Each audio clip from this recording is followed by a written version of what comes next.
নমস্কার বন্ধুরা, লুবনার রাসোইতে সবাইকে স্বাগত জানাই। আজকে তৈরি করে দেখাচ্ছি নবরত্ন পোলাও।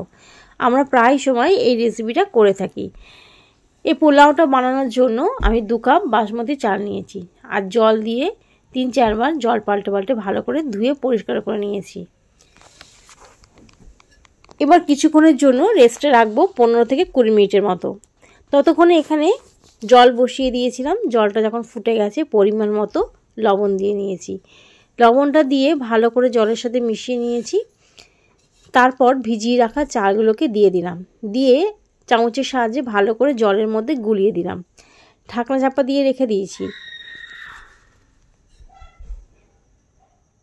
তারপর কিছুক্ষণ পর যখন ভাতটা ফুটে গেছে দেখে নিলাম ভাতটা হয়ে গেছে, জল ঝরিয়ে রেখে দিয়েছি। এদিকে 100 গ্রাম পনির নিয়ে নিয়েছিলাম, সেটাকে গ্রেটের সাহায্যে গ্রেট করে নিচ্ছি। আপনারা চাইলে পনিরটাকে গ্রেট না করে ছোট ছোট করে টুকরো করেও নিতে পারেন। পনিরগুলো যখন গ্রেট করা হয়ে গেছে খুব ভালো করে হাতের সাহায্যে ম্যাশ করে নিয়েছি। আর তারপর ছোট ছোট করে বল বানিয়ে নেব। আর তার আগে হাতের মধ্যে একটু ঘি আমি লাগিয়ে নিয়েছি।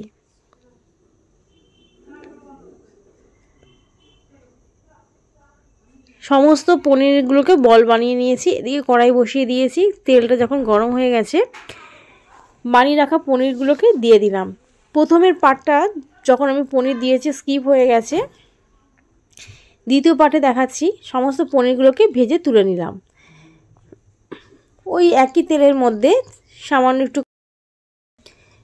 কিশমিশ দিয়ে ভালো করে একটু নাড়াচাড়া করে নিচ্ছি। আর গ্যাসের ফ্লেমটা একদম লোতে রেখে দিয়েছি, নাহলে কিশমিশগুলোকে পুড়ে যাওয়ার ভয় থাকে। কিশমিশ ভাজা হয়ে গেছে। ওই একই তেলে কাজু বাদামটাকেও ভেজে নেব। কিশমিশ আর কাজু বাদাম ভাজতে খুব বেশি সময় লাগে না, 1 মিনিটের মতো ভাজলেই হয়ে যায়। তারপর কড়াইতে একটু তেল দিয়েছি। দিয়ে একটা মিডিয়াম সাইজের আলুগুলোকে আমি লম্বা করে টুকরো করে কেটে নিয়েছি। সেই আলুগুলোকে সামান্য লবণ দিয়ে একটু ভাজা করে নেব। পোলাওতে যদি একটু আলু দেওয়া যায় নবরত্নের পোলাওতে, তাহলে খেতে খুবই ভালো হয়। এখানে যে সবজিগুলো নিয়েছি সেটা হচ্ছে বিনস নিয়েছি, লম্বা করে টুকরো করে কেটে নিয়েছি। গাজর টুকরো করে কাটা আছে লম্বা লম্বা করে। ফুলকপি নেওয়া আছে আর লম্বা করে টুকরো করে কেটে নিয়েছি ক্যাপসিকাম। কড়াই বসিয়ে দিয়েছিলাম অন্য জায়গায়। কড়াইটা গরম হয়ে যাওয়ার পর তাতে সাদা তেল আর ঘি দুটোই মিশিয়ে রান্নাটা করব। তেলটা যখন গরম হয়ে গেছে তাতে ফোড়নে দিয়ে দিলাম 1 চামচ সাদা জিরে। তারপর দিয়ে দিলাম লম্বা করে কেটে রাখা পেঁয়াজগুলোকে দিয়ে 2-1 মিনিট নাড়াচাড়া করে নিয়েছি। আর লো ফ্লেমে রান্নাটা করছি এখন। তারপর দিয়ে দিলাম গোটা গরম মশলা, যার মধ্যে আছে লবঙ্গ, দালচিনি আর এলাচ। তারপর তাতে দিয়ে দিলাম সামান্য পরিমাণে একটু লবণ। আর তারপর আদা রসুন বাটা, যাতে লবণটা দিয়েছি যাতে গায়ে ছিটি না আসে। এবার ঝালের জন্য দিয়ে দিলাম কাঁচা লঙ্কা কুচি আর একটা মিডিয়াম সাইজের টমেটোকে ছোটো ছোটো করে টুকরো করে কেটে দিয়ে দিলাম।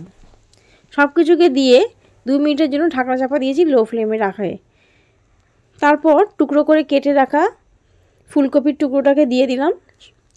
2-1 মিনিট নাড়াচাড়া করার পর গাজর আর বিনসগুলোকে দিয়ে আবার একটু কষিয়ে নিচ্ছি। সবজি থেকে যখন জল ছেড়ে দিয়েছে তখন তার মধ্যে দিয়ে দিলাম লবণ আর দিয়ে দিলাম একটু লঙ্কার গুঁড়ো। সব কিছুকে দিয়ে আবারও একটু মিশিয়ে নিচ্ছি।